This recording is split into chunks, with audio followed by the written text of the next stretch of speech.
Dans un contexte économique en berne et une inflation à plus de 8%, les institutions de l'Union européenne ont trouvé un accord pour fixer les critères d'un salaire minimum. Ce montant ne sera pas identique d'un pays membre à l'autre. Mais les gouvernements devront mettre en œuvre les moyens nécessaires afin d'assurer des conditions de vie décentes à tous les salariés européens.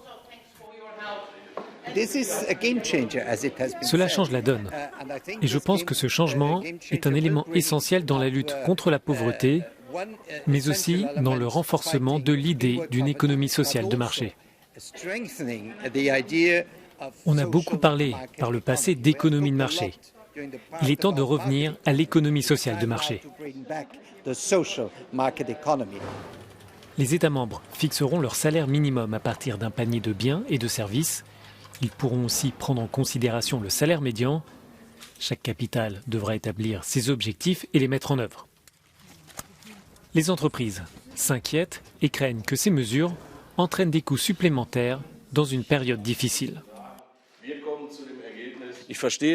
Je comprends que de nombreuses entreprises soient inquiètes à propos de la situation actuelle, mais cette directive ne doit pas participer à ces inquiétudes.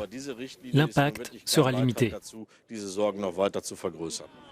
Certains pays, comme la Suède et le Danemark, s'opposent à ce principe.